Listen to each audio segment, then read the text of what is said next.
Nicolae Ceaușescu was born in 1918 into a modest peasant family in Scornăști, a small village in Romania. Growing up in a tumultuous era, Ceaușescu found his calling in the ideals of communism, joining the Romanian Communist Party as a teenager in the early 1930s.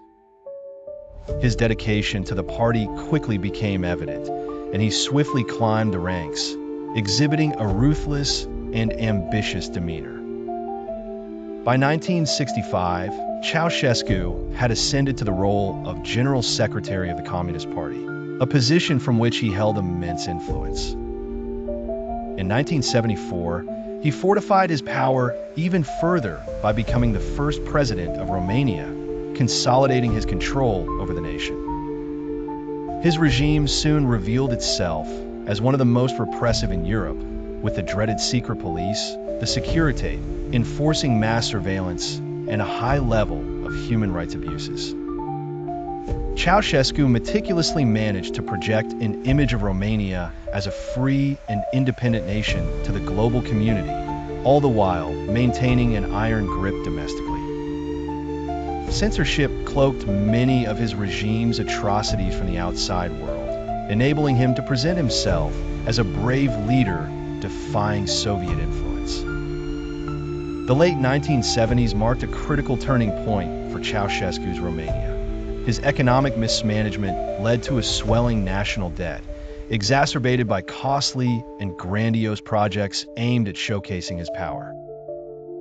By 1982, desperate to repay foreign debt, Ceaușescu ordered the export of vast quantities of agricultural products and industrial goods. This decision resulted in nationwide shortages of food, fuel, and basic consumer goods, causing widespread hardship and unrest among the Romanian populace. Despite the growing discontent, Ceaușescu remained obstinate, convinced of his infallibility. The oppressive political climate stifled public defiance for a time, but by the late 1980s, the winds of change sweeping across Eastern Europe began to stir, even in Romania. The fall of the Iron Curtain, symbolized by the tearing down of the Berlin Wall in 1989, inspired Romanians to challenge Ceaușescu's tyrannical rule. Mass protests erupted in Timișoara, spreading rapidly throughout the country. On December 25, 1989, Nicolae Ceaușescu and his wife, Elena, were captured, tried, and executed by firing squad, marking the end of his decades-long authoritarian reign.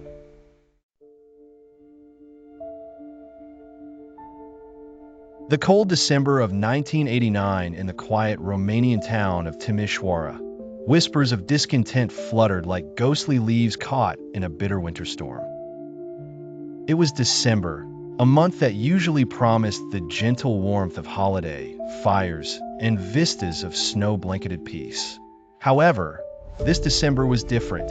It resonated with the cries of a people who had tasted the souring grip of a dictatorial regime too long. The air was thick with the breath of revolution. The regime of Nicolae Ceaușescu, a man who had for years held the nation under the iron weight of his interdicts, began trembling as the chants of defiance grew louder.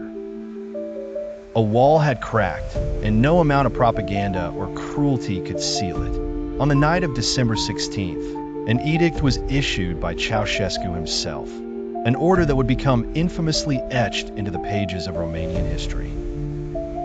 Open fire, he had commanded, with the same surgical detachment as a chess master might deploy a pawn. The military was reluctant, but they carried out their orders, unleashing bloodshed upon the protesters. Instead of quelling the rebellion, it only fueled it further. As the days passed, Bucharest, the heart of the nation, pulsed with the fever of uprising. Streets that once echoed with the cadence of marching boots were now filled with the footfalls of resolute demonstrators. Ceaușescu, stubborn and unyielding, watched from his lofty palace of deception, incredulous that his paternalistic portrait, once revered by millions, was now being torn and trampled on by the same hands that once clapped in adoration. On December 22nd, the unimaginable happened.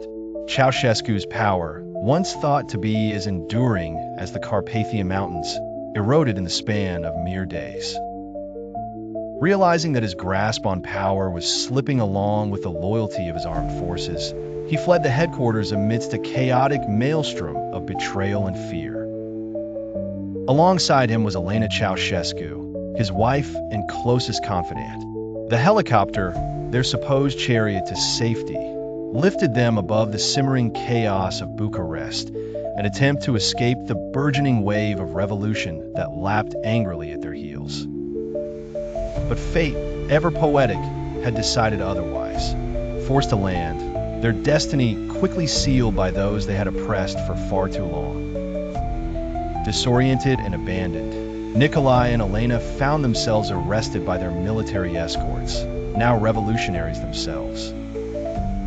The trial that followed was swift but impactful, held on the backdrop of a nation starved for justice. The charges were laid bare: genocide, subversion of state power, and economic sabotage. A lifetime of tyranny condensed into a reckoning of mere hours. On Christmas Day, as families across the world celebrated with joy and hope, the execution echoed in the chill Romanian air, a testament to the end of an era of fear.